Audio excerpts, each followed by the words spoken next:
Eh bien, salut à tous, c'est le Doc, j'espère que vous allez bien et on se donne rendez-vous aujourd'hui pour une nouvelle vidéo. J'en profite pour vous souhaiter à tous une très bonne rentrée, vous allez avoir besoin de courage et moi aussi. J'en profite également pour afficher l'Instagram à l'écran afin que vous puissiez m'ajouter et m'envoyer vos nouveaux sujets. Avant les vacances, je vous avais dit que j'aimerais faire une vidéo sur le phénomène du doomerisme. Mais voilà, j'ai vu des vidéastes déjà traiter le sujet avec brio sur YouTube. C'est notamment le cas de Louis Esquier et je vous invite à regarder sa vidéo sur le sujet. Donc pendant un temps, j'ai voulu mettre cette vidéo de côté parce que je pensais que ça allait être du bis repetita, mais j'ai reçu beaucoup de messages de vous, les barons de la communauté, qui m'ont demandé de quand même réaliser cette vidéo avec ma propre analyse du phénomène. Alors la première question qu'il convient de se poser, c'est qu'est-ce que le doomerisme ? Le doomerisme, c'est un phénomène de société issu de la culture Internet composé de doomers.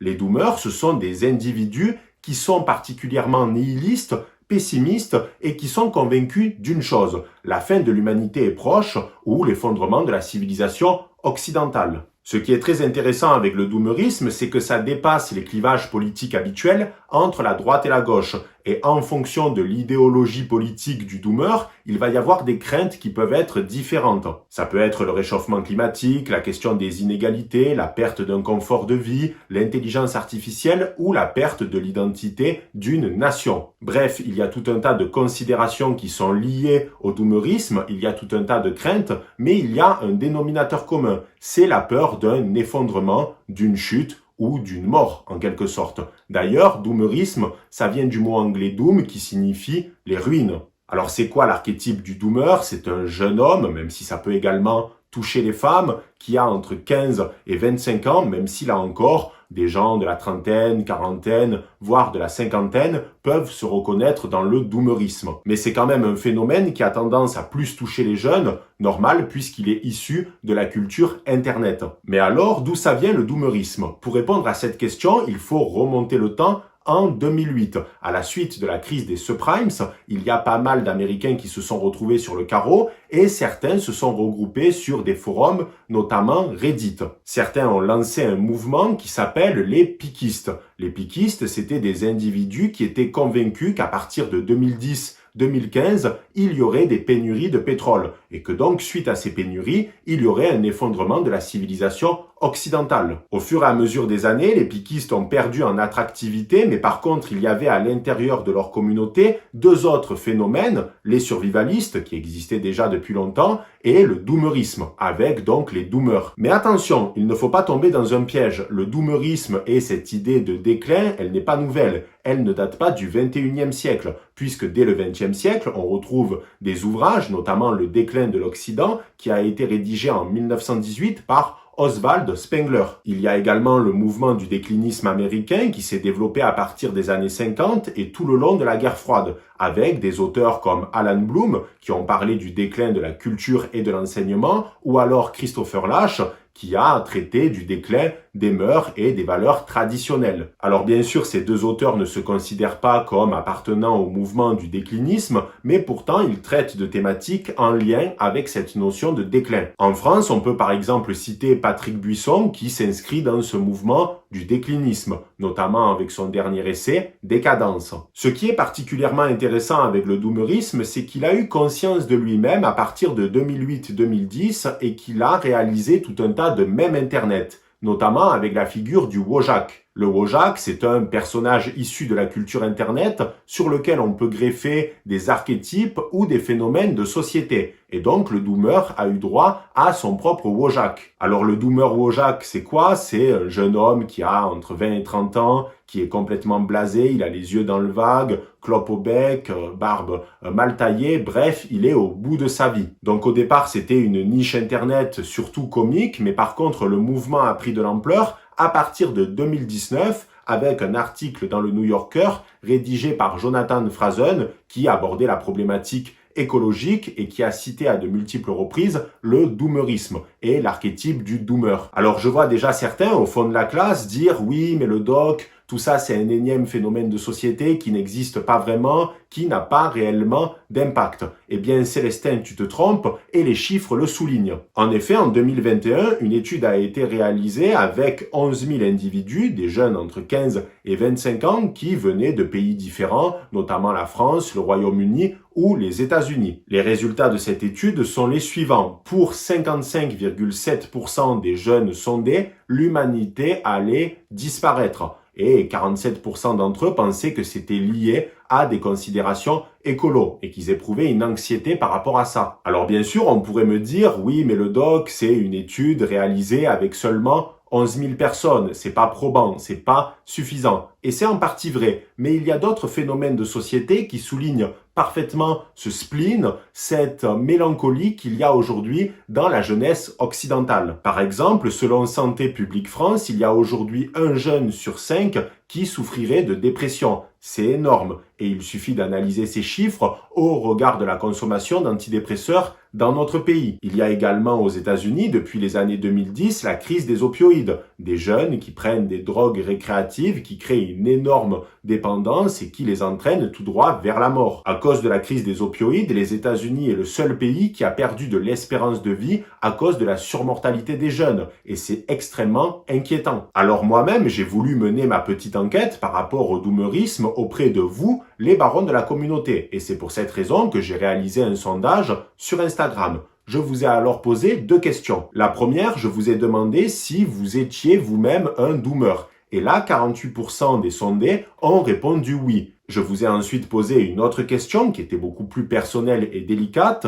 Est-ce que vous vous sentez heureux ? Et là, 20% des barons de la communauté ont répondu non. Alors certains pourraient estimer que 20% c'est peu, mais il faut imaginer que de nombreuses personnes n'ont pas répondu parce que il y a toujours une forme de honte par rapport au fait de dire oui, je suis malheureux. Donc non, ce n'est pas simplement un mouvement qui fait des mèmes sur Internet, c'est une réalité. Il y a une souffrance dans la jeunesse occidentale aujourd'hui. Le problème du doomer, c'est qu'il souffre également de solitude et surtout, il a l'impression d'être impuissant face à des grands enjeux, notamment civilisationnels. Il sait que même en agissant, son échelle est extrêmement réduite. Il n'a pas d'impact. Le doomer, c'est comme s'il était dans un avion et que soudain le commandant de bord dit au micro « Bon les gars, on a 9 chances sur 10 de cracher ». Forcément, tu te retrouves comme un con sur ton siège et tu peux strictement rien faire en attendant l'impact. Toutefois, je pense que les doomers tombent dans 2 pièges. Du moins, il faut prendre en considération 2 choses à l'intérieur du mouvement. Je pense qu'il y a par exemple des doomers qui trouvent une certaine jouissance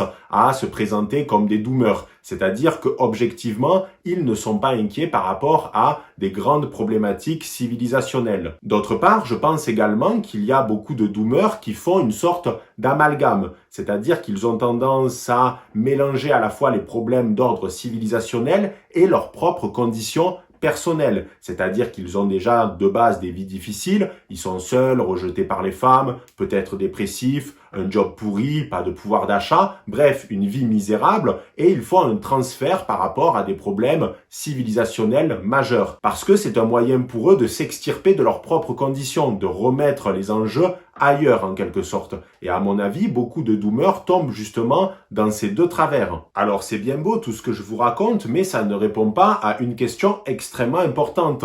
Comment surmonter le doomerisme? Et la réponse, on la trouve dans les œuvres d'Albert Camus. Alors Dieu merci, Albert Camus, il est encore étudié au lycée, c'était un philosophe, romancier, dramaturge, et il a déployé sa philosophie de l'absurde dans 3 textes majeurs. On a L'Étranger, qui est un roman, Caligula, une pièce de théâtre, et enfin Le mythe de Sisyphe, qui est un essai. Ainsi, je vais vous vulgariser la philosophie de l'absurde d'Albert Camus parce qu'on peut y retrouver des réponses par rapport au doomerisme. Mais je vous invite quand même à lire ces textes parce que ce que je vais vous dire, ça ne remplace pas une lecture approfondie. Pour Camus, nous les êtres humains, nous avons une conscience. Et cette conscience, elle nous fait prendre en compte un constat terrible. Et c'est le suivant. En fait, chaque jour, nous répétons inlassablement les mêmes choses, métro, boulot, dodo, pour la même finalité, c'est-à-dire la mort. Nous sommes tous voués à mourir. Et donc, il y a une absurdité qui émane de tout ceci. Donc, pourquoi se sacrifier? Pourquoi travailler autant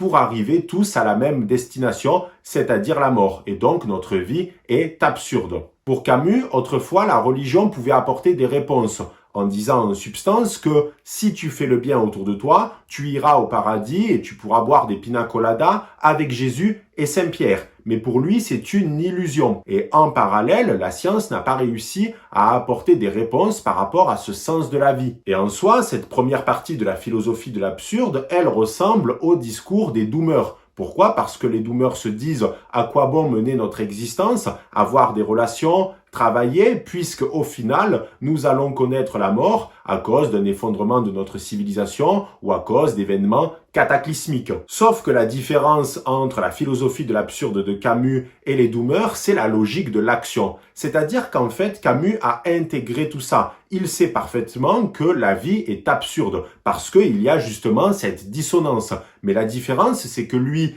il le sait, il l'a digéré et surtout il est dans une logique de mouvement, d'action. C'est un homme révolté. Il n'est pas comme les doomers qui décident de baisser les bras dans une logique nihiliste et qui refusent de vivre. Donc Albert Camus, lui, il souhaite que l'on trouve un sens par l'action, par le mouvement, par la révolte. Et on peut donner deux exemples qui sont issus de ces textes. Tout d'abord dans le mythe de Sisyphe. Sisyphe, il a été puni par les dieux parce qu'il les a provoqués et tous les jours, il est obligé de porter un énorme rocher au sommet du mont Tartare. Et dès qu'il a fini ça, alors que c'est particulièrement difficile, le rocher retrouve sa place initiale. Donc ça veut dire que Sisyphe est condamné à reproduire tout le temps la même chose, le même châtiment. Sauf que pour Albert Camus, il faut imaginer Sisyphe heureux. Pourquoi? Parce que au moment où il va redescendre pour retrouver son rocher, Sisyphe, il va comprendre une chose. L'objectif, c'est pas tant de prendre le rocher et de le mettre au-dessus du mont Tartare. C'est pas ça le but. L'objectif, le sens de sa vie, c'est l'action en elle-même, c'est-à-dire le fait de monter le rocher. Donc ce qui compte, c'est pas le but final, c'est l'action en elle-même, parce que en faisant cela, il est vivant, il est dans cette logique de mouvement. Il sait que sa vie est absurde, qu'elle se répète constamment, mais en faisant ça, c'est à ce moment qu'il trouve un sens à son existence. Le rocher de Sisyphe, c'est sa chose, c'est comme ça qu'il trouve un sens à son existence. On peut donner un autre exemple avec La Peste, qui est un autre roman de Camus. Alors qu'est-ce qui se passe? En gros, dans La Peste, on est en 1940 et il y a une épidémie qui frappe la ville d'Oran en Algérie française. L'épidémie, elle dure des mois, elle tue énormément de personnes et il y a le docteur Rieux qui lutte contre cette pandémie. Alors clairement, le docteur Rieux, eh bien, il est complètement dépassé par la situation parce qu'il n'a pas de traitement, c'est très difficile, il y a des morts tous les jours, mais pourtant, il décide de lutter. Certes, c'est absurde, le combat est déséquilibré, il sait que la peste va revenir constamment, mais il lutte quand même, parce qu'il a trouvé un sens à son existence. Et ce sens, c'est de tout simplement sauver des vies autour de lui. Et c'est là la grande différence avec le doomer, qui est un nihiliste, qui a baissé les bras, qui se dit tout est perdu de toute façon, et en étant dans cet état d'inaction, il se rapproche le plus de la mort, parce qu'il n'est pas dans cette volonté de mouvement. Et c'est un paradoxe dans la mesure où le doomer a peur justement de la mort par le biais de l'effondrement notamment de la civilisation. Et d'ailleurs, Albert Camus, il a parfaitement intégré les enseignements de sa propre philosophie parce que lui-même était conscient de l'absurdité de l'existence et pourtant il a mené tout un tas d'activités tout au long de sa vie. Il a rédigé pour la revue Combat, qui était une revue de résistants. C'était un homme qui a énormément écrit, que ce soit des romans, des essais ou des pièces de théâtre. C'était un grand séducteur et il aimait bien se saper. Parce qu'au final, il aurait pu se dire, mais tout ça, ça sert à rien parce que la vie est absurde. Eh bien non, c'est justement parce qu'il sait que la vie est absurde qu'il est dans cette logique d'action pour combler son existence.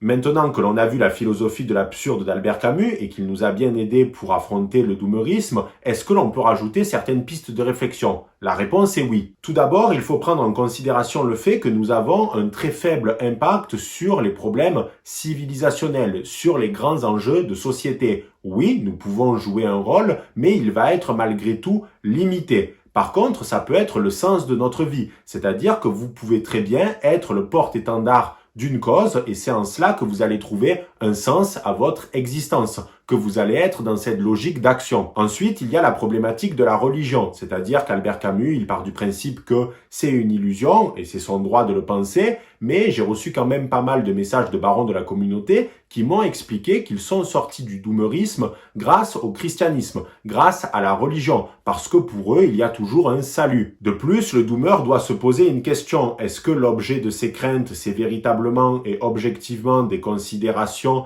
civilisationnelles, des problématiques d'envergure, ou est-ce que c'est pas avant tout sa propre vie, sa propre existence? Parce que avant toute chose, là où on va avoir un impact, c'est dans notre sphère personnelle, dans notre sphère proche, avant même de penser à des problèmes d'envergure. Enfin, il y a également la question de la dépression, parce que c'est possible aussi que certains doomers soient tout simplement dépressifs. Et dans ce cas-là, il faut savoir le dire, il faut savoir mettre le doigt sur le problème et dire qu'on est dépressif et que l'on a envie de se soigner, c'est absolument pas une tare. Au contraire, c'est la première étape pour une éventuelle guérison. Parce que parfois, ce qui est à la racine du doomerisme, c'est avant tout des états dépressifs. Et dans ce cas-là, il faut se soigner parce que ça reste une maladie. Pour terminer cette vidéo, il convient de répondre à une ultime question qui est extrêmement importante là encore. Est-ce que, après tout, l'humanité n'est pas condamnée? Eh bien moi, j'ai une vision assez optimiste du futur. En effet, je pars du principe que chaque génération a porté ses croix et a dû faire face à des défis immenses. Et au cours du 21e siècle, il y a une certitude, nous allons devoir affronter tout un tas de problématiques différentes. Mais je crois en la capacité de l'homme à la fois à régler ces grands problèmes et surtout à faire preuve de résilience et d'ingéniosité. Parce que je suis sûr que nos ancêtres se sont déjà retrouvés dans des situations où ils pensaient objectivement que tout était perdu. Et en fait, il y a eu une sorte de baroud d'honneur où on se disait c'est fini et grâce à un sursaut de vie, grâce à par exemple certaines prises de décision, nous sommes sortis de certaines situations extrêmement périlleuses. Et c'est justement parce que nos ancêtres ont fait preuve de cette ingéniosité et de cet esprit d'adaptation qu'on est là aujourd'hui. Alors bien sûr, il est possible que pour une fois, le baroud d'honneur ne fonctionne pas et que l'on assiste en effet à la fin de notre civilisation. Mais une chose est certaine, c'est que la réponse ne se trouve pas dans le doomerisme,